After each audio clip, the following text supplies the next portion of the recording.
A shocking medical mix-up forever altered the lives of an innocent college student Ezinne Chukwuma and billionaire Tunde Adeyemi.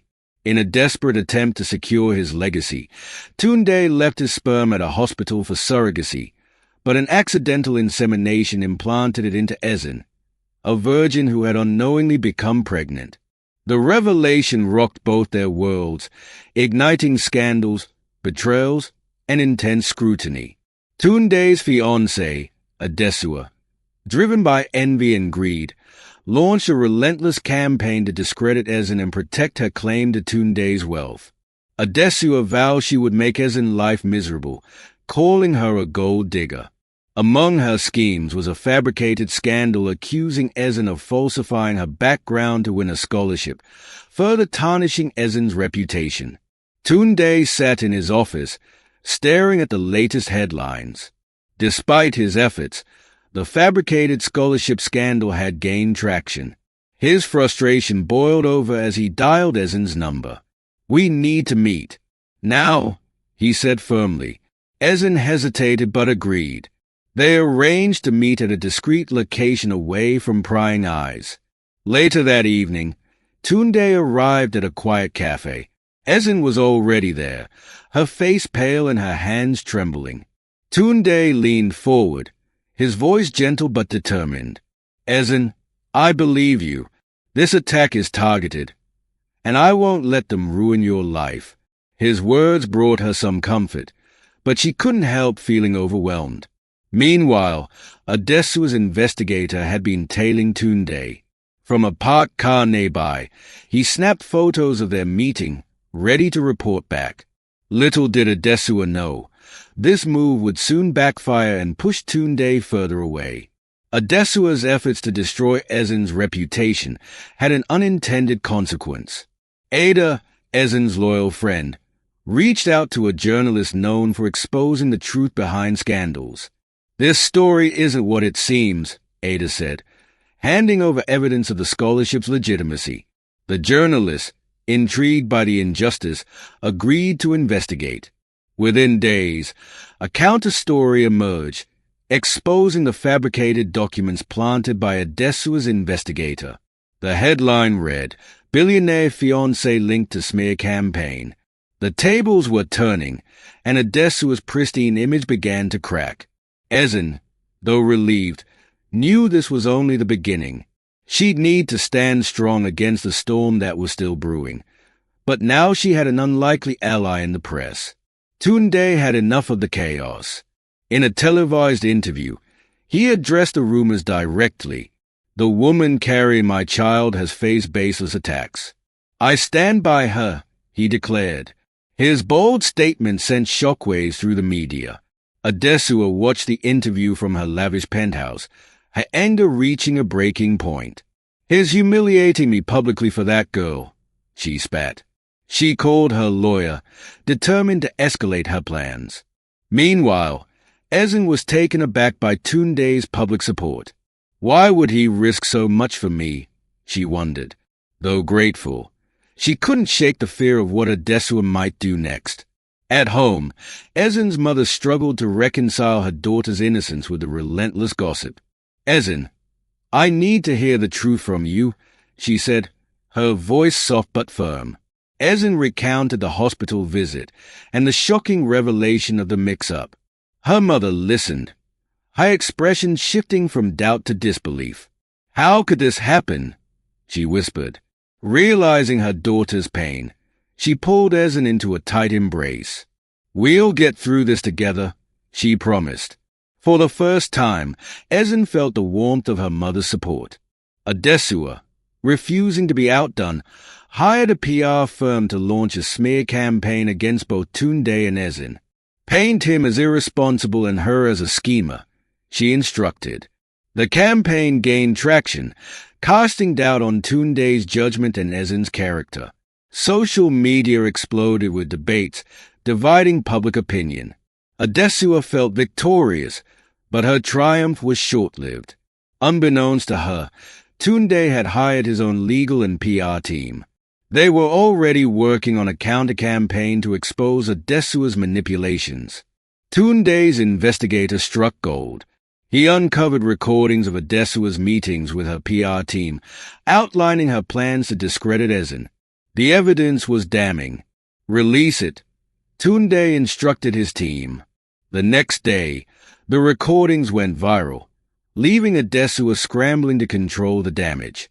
Her reputation as a glamorous model began to crumble.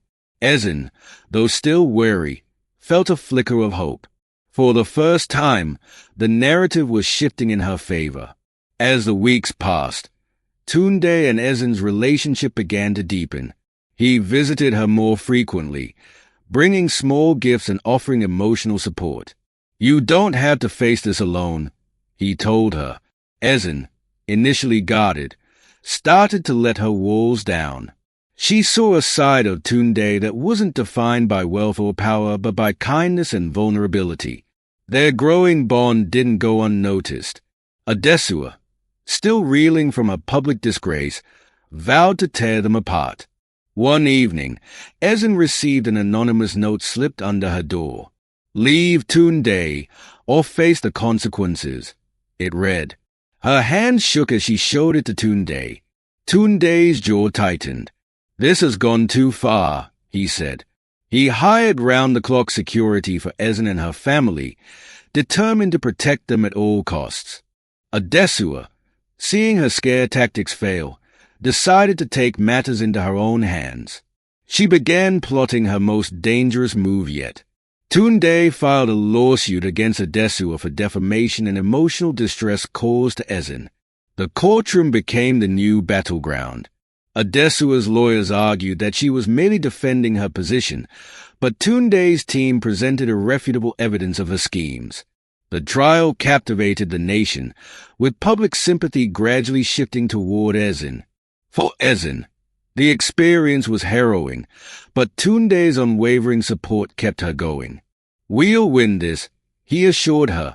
The court ruled in Tunde and Ezinne's favor, awarding damages and issuing a public apology from Adesuwa. The verdict was a turning point, signaling the end of Adesuwa's reign of manipulation. Adesuwa left the courtroom in disgrace, her head held low. Tunde, however, felt a sense of relief. "It's over," he told Ezinne, though they both knew their journey was far from complete. As they left the courthouse, Ezinne's mother met them outside. "Thank you," she said to Tunde. For the first time, she saw him as more than just a billionaire. He was her daughter's protector.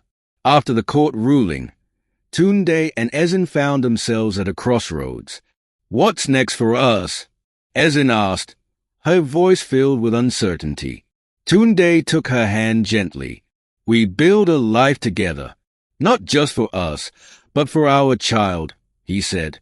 His sincerity left Ezinne speechless but hopeful for the first time in months. Meanwhile, Adesuwa's career continued to crumble. Brands began severing ties, and her once glamorous lifestyle became a distant memory. She vowed revenge but found herself with fewer allies and fewer resources to act.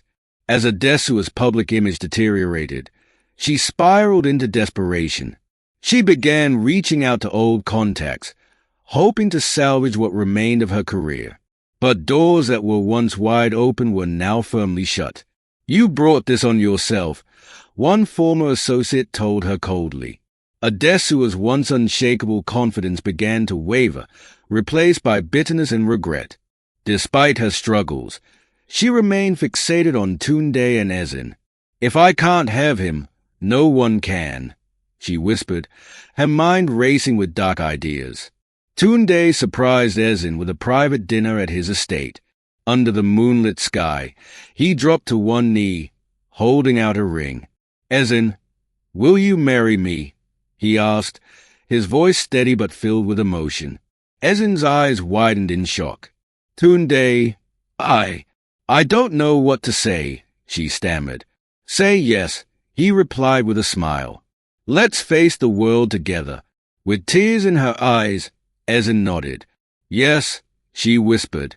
For the first time, she felt a glimmer of hope for a brighter future. Adesuwa learned of the engagement through social media. The photos of Tunde and Ezinne's happy moment were like a dagger to her heart. She smashed her phone in rage, vowing to ruin their happiness.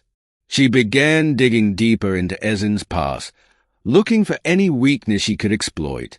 Her obsession grew darker, pushing her further into isolation. Meanwhile, Tunde and Ezinne began planning their future, unaware of the storm brewing in the background. One evening, as Ezinne walked home from a meeting, a shadowy figure stepped out of an alley. It was Adesuwa, her face twisted with anger. "You think you've won," she spat. Ezinne froze, fear gripping her. "Adesuwa, leave me alone," she said firmly. But Adesuwa wasn't ready to back down. "Tunde will never truly be yours. I'll make sure of it. Leave him alone now or face the consequences," she hissed before disappearing into the night. Shaken, Ezinne called Tunde, who immediately increased her security.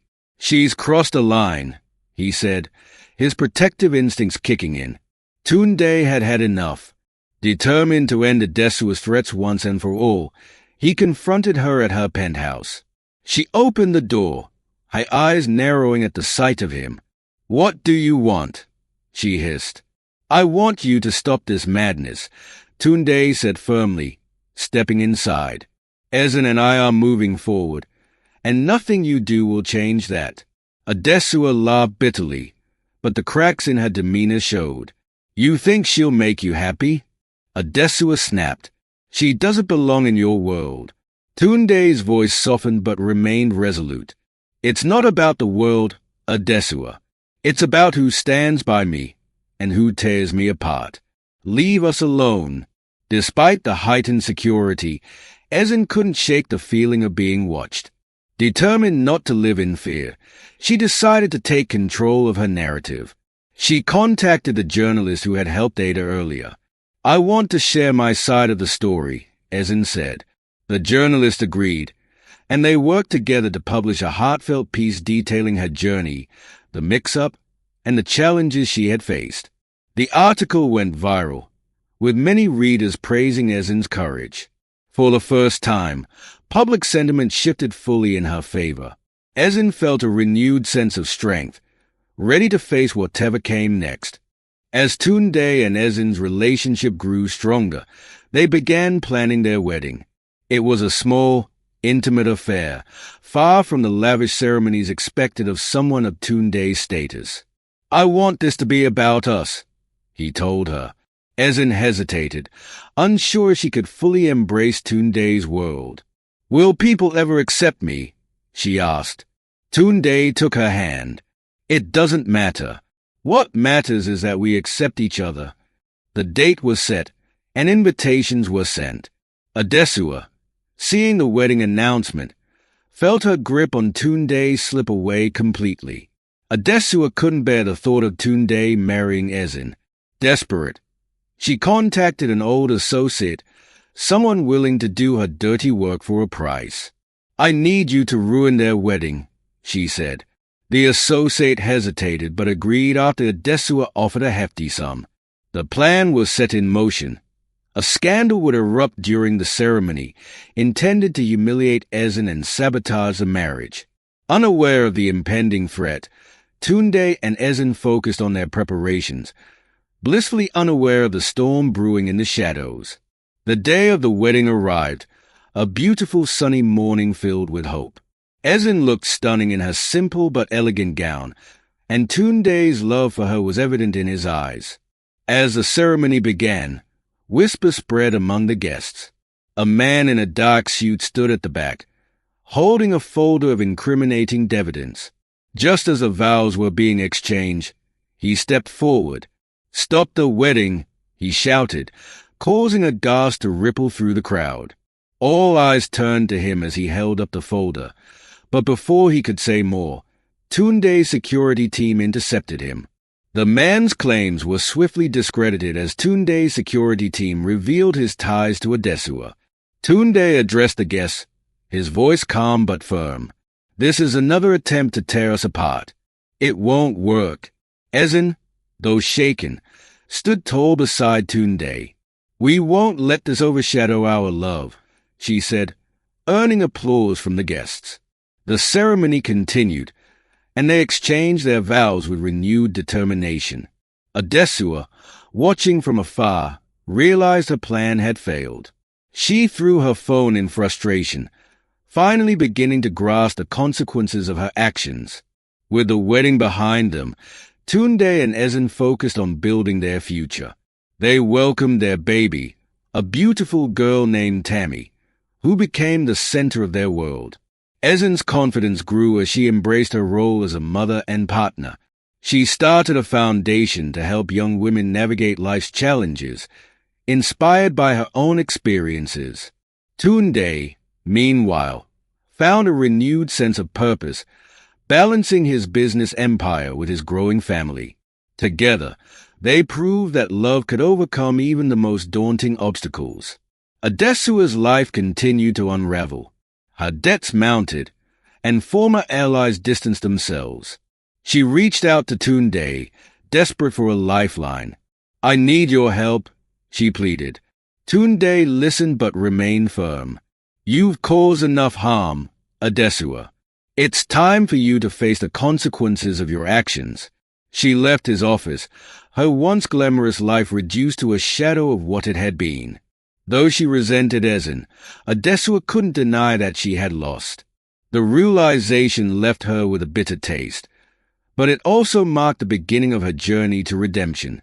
Years passed, and Ezinne's foundation flourished, helping countless women achieve their dreams. She and Tunde raised their daughter with love, teaching her the value of integrity and resilience. One day, Ezinne received an unexpected visitor, Adesuwa. "I came to apologize," she said, her voice trembling. "I was wrong, and I've paid the price." Though wary, Ezinne listened.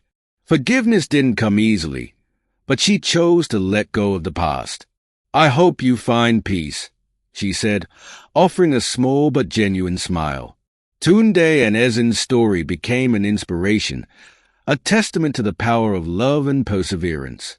Their daughter, now a spirited young girl, often asked about the challenges they had faced.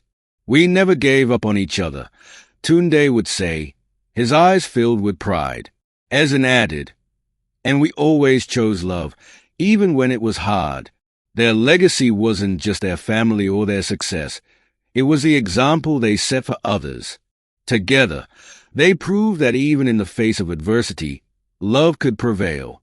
It is important to mention the three powerful moral lessons from this story.